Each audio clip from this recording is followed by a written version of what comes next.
Welcome back to the I Can Do Anything podcast. My name is Colin, and today I'm going to be talking about NBA basketball from the last couple of days because I can do anything that I so please to do.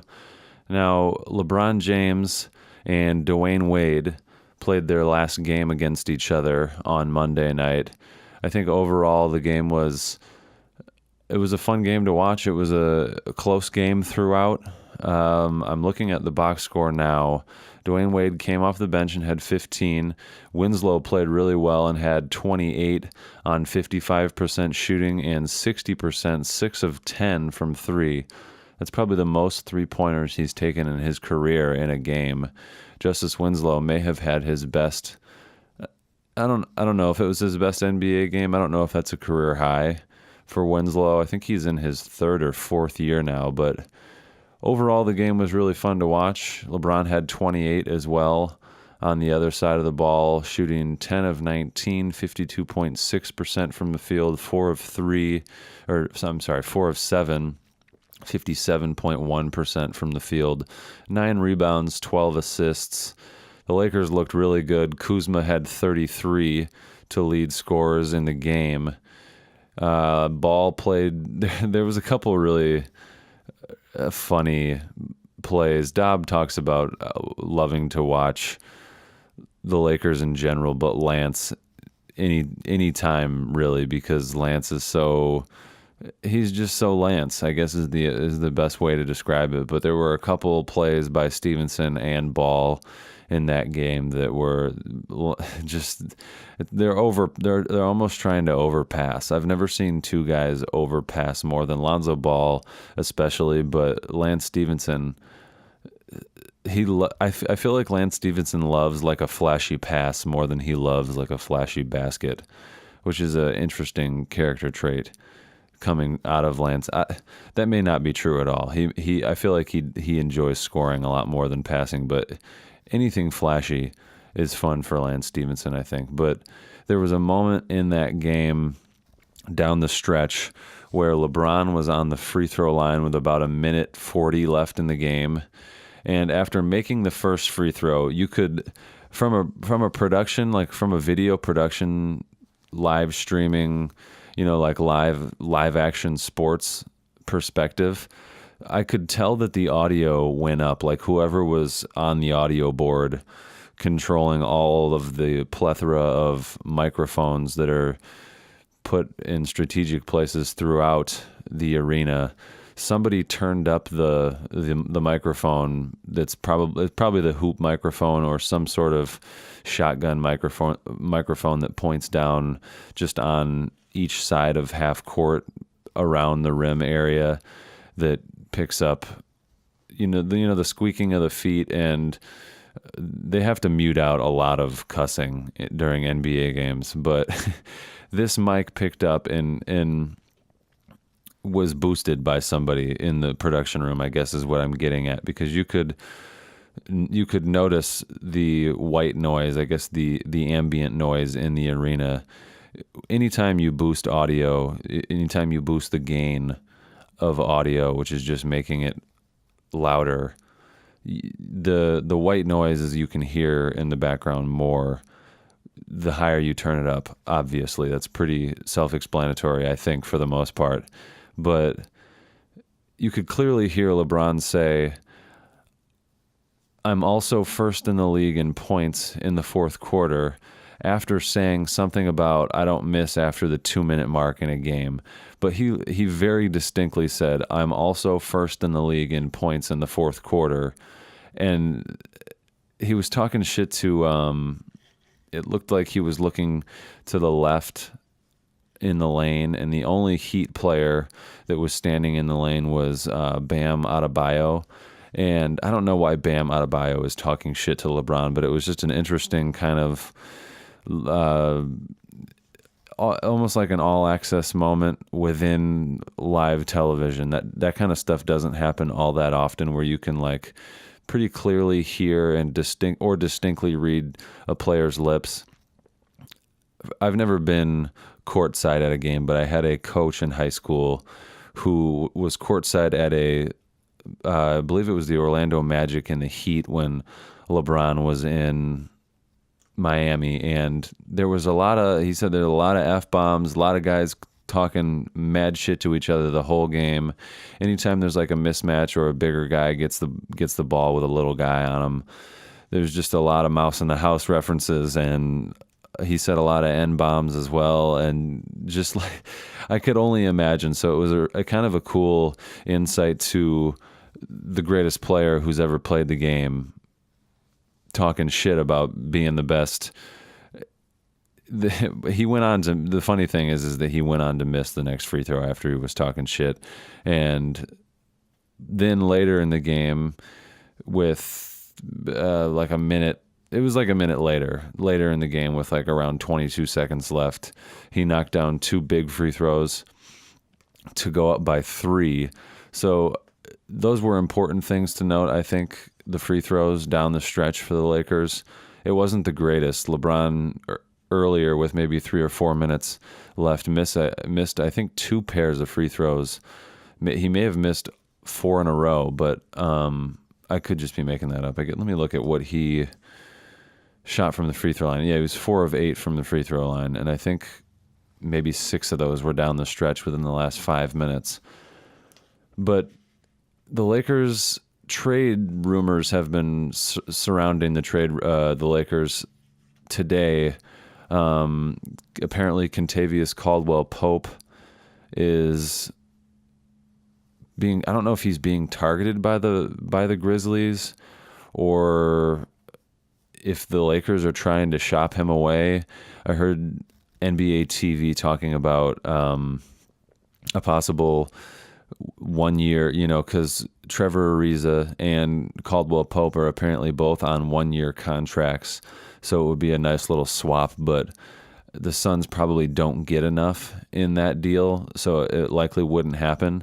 I just don't really understand why the Lakers are shipping away or considering accepting an offer for what is right now their most consistent, best outside shooter, and they need outside shooting going forward. I think Josh Hart may be a streakier shooter than Kentavious Caldwell-Pope, but I think Caldwell-Pope is probably their most consistent 3-point shooter.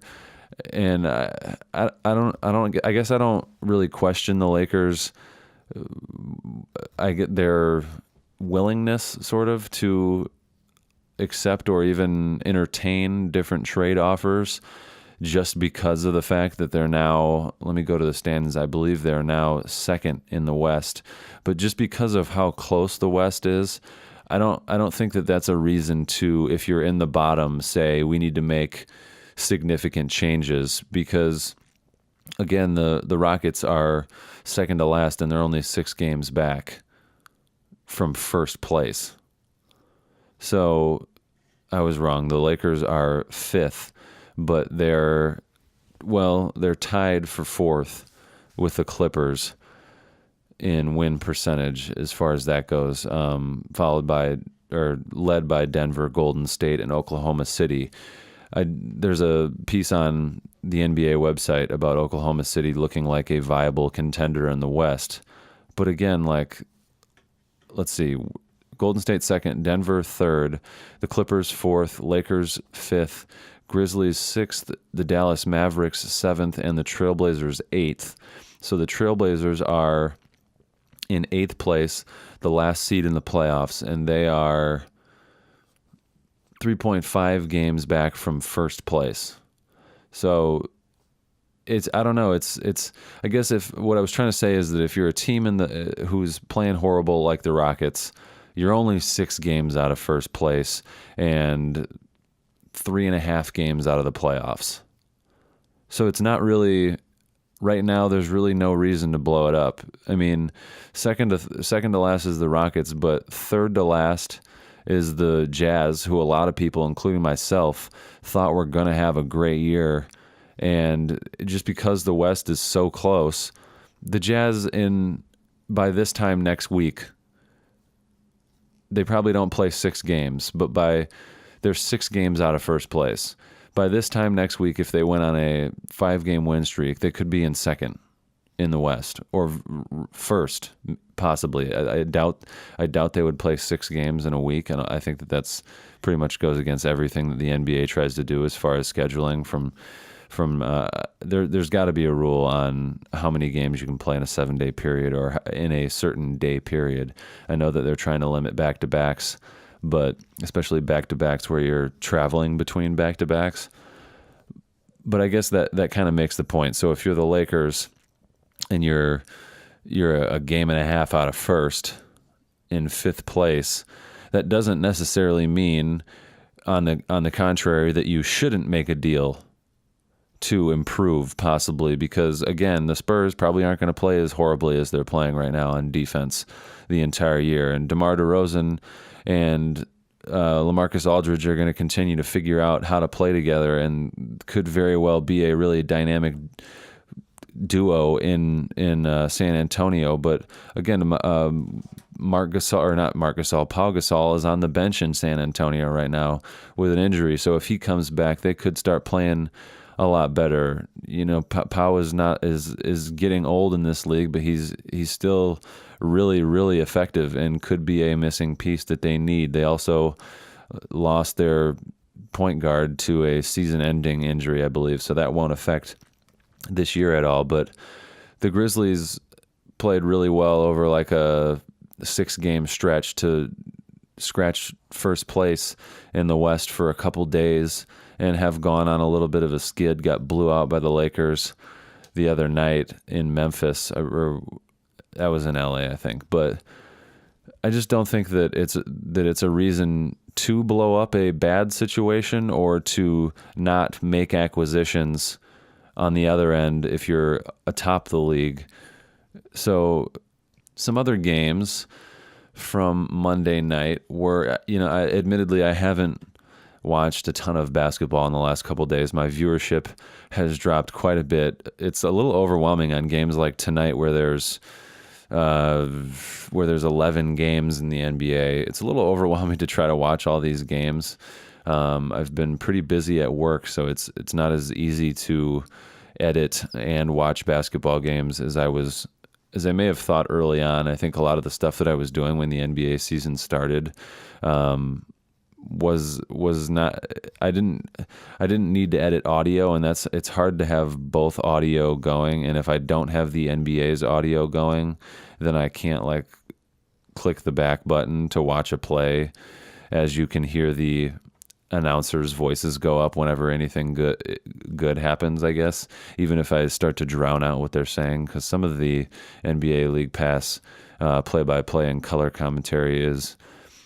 I used to think, last year as I was watching it, that they were pretty objective, and a lot of them in a lot of ways are objective, but when it comes to foul calls and stuff like that, some of them are kind of obnoxious to listen to and a little bit homery. But it's hard. I haven't been watching games nearly as much over the last week or so, but especially the only game that I have watched was the Lakers game against the Heat on Monday night. So I'm just going to look through the box scores of some of the other ones. So Pacers beat the Wizards, Sixers, Pistons, Celtics, Pelicans. The Celtics have improved to 16-10, and the Pelicans are now below 500. Both are struggling a little bit, I think, in a lot of ways. That's kind of obvious that they're struggling, isn't it? The Celtics have played a lot better. Kyrie seems to be playing much better in the last 10 games or so. As I pull up the box score, did Kyrie not play? Yeah, it looks like Kyrie didn't even play against the Pelicans, and they still won by 13. Marcus Morris had 31. I have raved before about how much I like the Morris twins. I'm glad that Marcus Morris is starting. So Terry Rozier started in place of Kyrie, but it looks like Gordon Hayward didn't play in that game either. The Bucks beat the Cavs. That's no surprise. The Kings are above 500 at 14-12 and beat the Bulls. Oklahoma City beat the Jazz 122-113. It kind of goes back to what I was saying earlier, that the Jazz have at 13-15 fallen off a little bit. In the West, I believe what I said earlier was they were third to last in the West. The Mavs and the Luka Doncic thing is really an intriguing story, sort of. He, in a lot of ways, is kind of like Dirk. He's not nearly as big as Dirk, but a big guy, a big white guy, a big foreign white guy who can shoot the ball, and he's a much more mobile, much more ball-centric version of Dirk. But I think just because they're big foreign white guys who can shoot, it's an easy comparison to make, especially because he's playing for the Mavs. But Doncic is essentially just they just found a young Dirk, and Dirk is hurt right now and likely to come back at some point in this season. But I'm sort of happy for that. It's kind of a cool, like, I don't really like or dislike the Mavericks, but it's kind of a cool story in the West that they're, I believe, in sixth place, right behind the Lakers in the West, which is, again, you can't put too much weight on it because they could have a bad stretch where they fall all the way to, they're not going to fall last. The Suns are terrible. Although the Suns on Monday night, or was that Monday night? Might have been last night, Tuesday night. They got beat by the Spurs pretty good. What did I see? Where the Suns played somebody well? Oh, they played the Clippers on Monday night and took them to overtime and only lost 123 to 119. Harris had 33 points, 8 rebounds in that game. I'm pulling up the box score to see who else played well. Gallinari continues to play well with 25 points. Their point guard, Alexander I don't know how to pronounce that name. I've heard people say it a million times, and I still can't figure out how to pronounce it. Shai Gilgeous Alexander, that's probably right. Had 16 points. He doesn't take a lot of jump shots, I don't think. Shot 66% from the field, but that's likely all stuff in close. Had 5 assists, 2 turnovers. That's a good assist to turnover ratio for the most part. And then for Phoenix, not that it really matters, but Ayton had 20. Bridges had 19. That's good for those young guys. Warren had an off night with 6 points, 50% from the field, only took 1 3. Ariza, who's been in a lot of trade rumors. I think the fact that the Lakers could get Ariza and Tyson Chandler from the Suns is funny. That, like, both those guys make them. It just goes to show that roster positions and roles is such a big thing in the NBA. Like, those two guys played for one team, and then they could go to the Lakers to play with LeBron, and in a lot of people's eyes, probably make them a really, really viable contender in the West with the Warriors, who have seemed to, like Curry, I believe, I'm pretty sure that's a pretty good segue into Monday night. Curry had 38, 7 rebounds, and 6 assists against the Timberwolves in an 8-point victory. And in a lot of ways, they're still playing incredible. I mean, they're still really, really fun to watch. Curry I think he had 9 threes or somewhere around that, 9 threes or so in a game against the Cavaliers maybe 2 or 3 nights ago. So they're in a lot of ways they're still the Warriors, but it does seem like they've at least maybe come back down to reality a little bit more, especially from their whatever the record-breaking regular season where they only had like fucking 6 losses or something like that. I mean, they've already got 9 losses this season. I don't know what their record was last year, but this seems to be a little bit more vulnerable Golden State Warriors team. Draymond's back now. Draymond had I don't think this was his first game back against the T-Wolves. I feel like the game before was. Didn't watch either of the games, but in 29 minutes, Draymond had 7 points, 37% from the field, 25% from three, 1 of 4, and then had 10 rebounds and 7 assists. That's pretty much Draymond's. That's a very average. That's not average. That's a good night for Draymond. I don't know what he averages as far as points per game go, but 7 points is fine from Draymond. I think the assists and the rebounds is really more so what you want from him, and he's a guy that does a lot that doesn't go into the stat sheets. He averages 8 assists per game.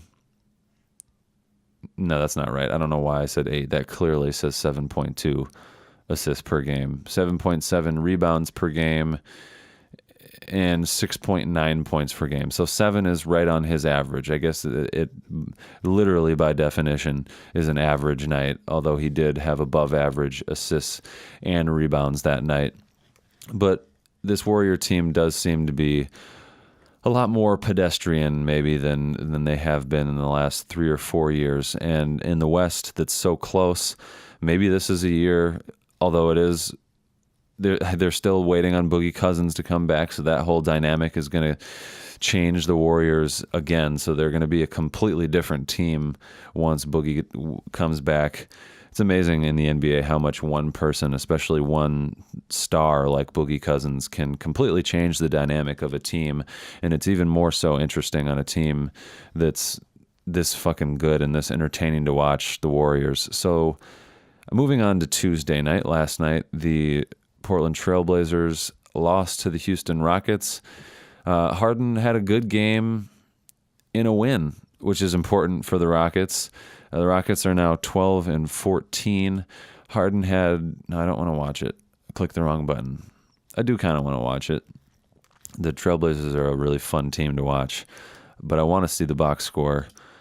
So Harden had 29 on 47% shooting, 4 of 9 from 3, 4 assists, 2 turnovers. That's low for him in assists.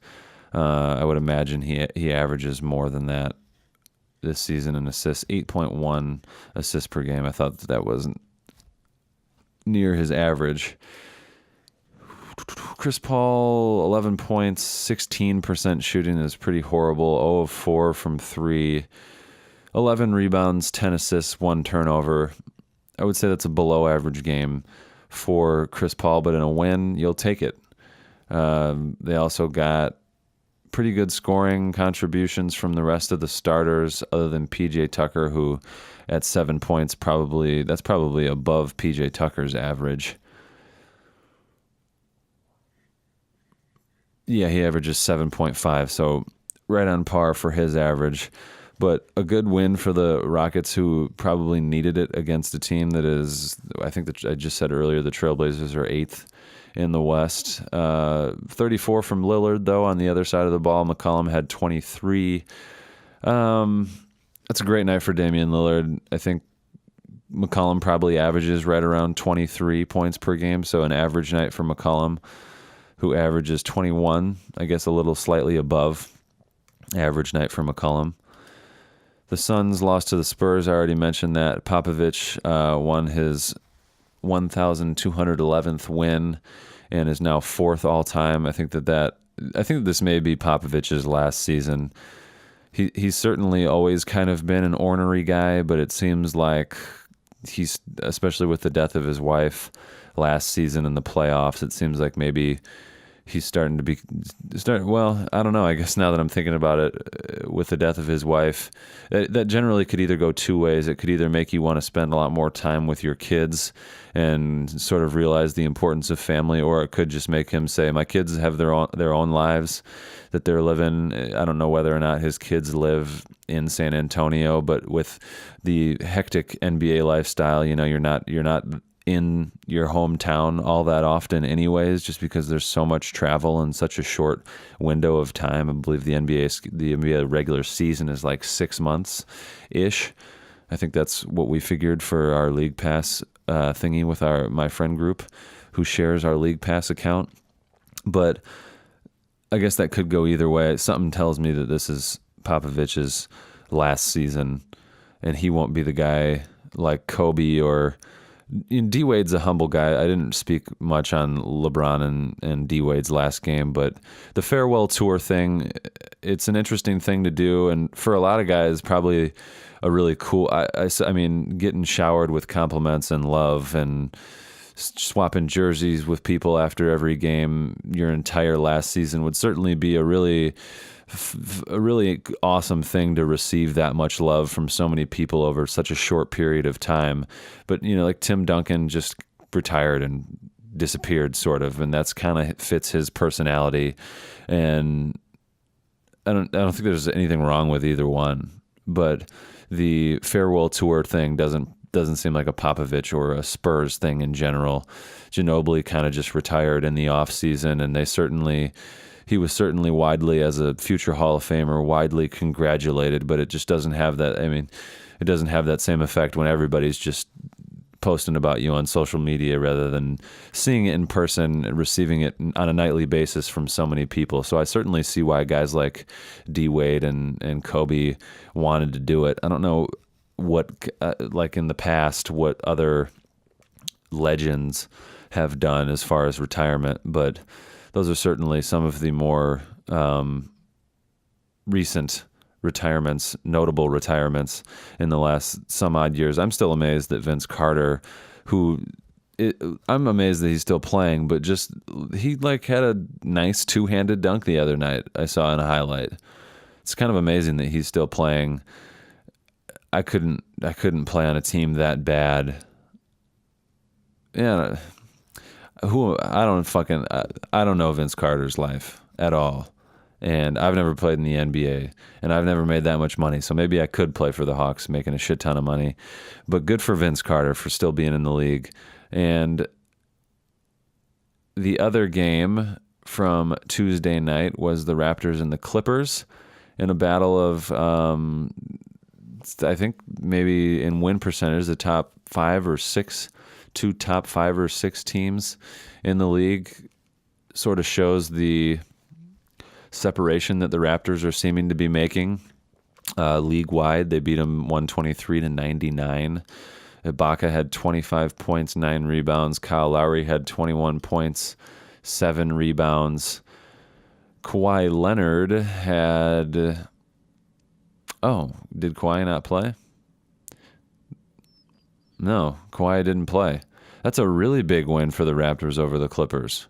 Again, going back to this whole the West being so close, like the Clippers were in first 2 weeks ago, but they could very well just finish second to last. So I don't know. I guess if you're Toronto, you might as well make it a positive win, not having Kawhi and winning by that much against a team that's in the top 5, or I believe they're in the top 5 in the West. But 25 points from Ibaka is great. 21 from Lowry on 61% shooting, 50% from 3 is great. Van Vliet started at point. That's an interesting lineup. I'm surprised that they didn't just keep Lowry at the point and then start Anunoby at the 2. I don't know what Anunoby technically plays. I think he probably plays the 3 or the 4. They just went small. They had Van Vliet at 1, Lowry at 2, Danny Green at 3, Pascal Siakam at the 4, and Ibaka. I guess that's not all that small. If that were me, I probably, who am I? They won by over 20 points, but I would have probably started Anunoby over Green in that situation just to be a little bigger. But I guess they probably did something to match up with the Clippers starting lineup, who was size-wise maybe just a little bigger. Harris, Gortat, and Gallinari are probably taller than their 3 tallest players in that lineup. Yeah, they were for sure. But Wednesday night, tonight, like I said before, is an 11-night game in the NBA. As I skim through Pistons, Hornets, Knicks, Cavs, definitely not. I did watch a half of the Knicks game the other night when I finally said I was going to do it. I did it, and Yep. The Bucks and the Pacers at 7 is a good game that I won't be able to watch because it's on Fox Sports Indianapolis. So is that Fox Sports Indianapolis or Fox Sports Indiana? I don't know. But yeah, I won't be able to watch that one. Nets Sixers, not all that intriguing. Celtics Wizards is not all that intriguing. If Kyrie's playing, I'll probably watch that one just to see how he plays against John Wall. I think John Wall, though I shit on him a lot, is certainly fun to watch in spurts, but can be frustrating to watch in big moments. Trailblazers Grizzlies is a good one. I'll definitely watch that game. Thunder Pelicans is the ESPN game. That certainly is a intriguing game for the most part, although the Pelicans, like I said before, haven't been playing very well lately. As I think back to the MVP matrix, I don't remember where Anthony was, but it seems like if they're losing games, then he must not be playing nearly as well as he did to start the season. Let me pull up the MVP matrix real quick from last week to refer back to that. Oh, Davis finished second. So maybe it's just a result of either them playing some better teams or maybe the surrounding cast not playing much better. But the other game, oh man, the other games, I forget. Jeez, there's so many games. I don't know how one guy like me is supposed to watch all these fucking basketball games. I wish I had multiple me's that could watch and process all these games so that I could regurgitate all this stuff. I would love to like really go in depth on each game and like really dissect all of the games, or just multiple games, like 6 games. Even 6 of the 11 would be cool, or 5 of the 11, but I'm not going to even probably be able to get to 3 of these. So I'll try to get tomorrow to Thunder Pelicans if it's a good one, Celtics Wizards if it's good, Bucks Pacers should be good, Blazers Grizzlies should be good. There's 4. Heat Jazz probably won't happen. Hawks Mavs is a maybe. T-Wolves Kings is a good game. I would certainly enjoy watching that. I would enjoy watching any of these, but what am I at? Is that 6 or 7? And then Raptors Warriors is probably the best game of the night, the nightcap on ESPN. So I'm definitely going to watch that one. So I'm going to try to get to 6 to 7 games tomorrow. My schedule is going to be pretty much all logging video footage tomorrow.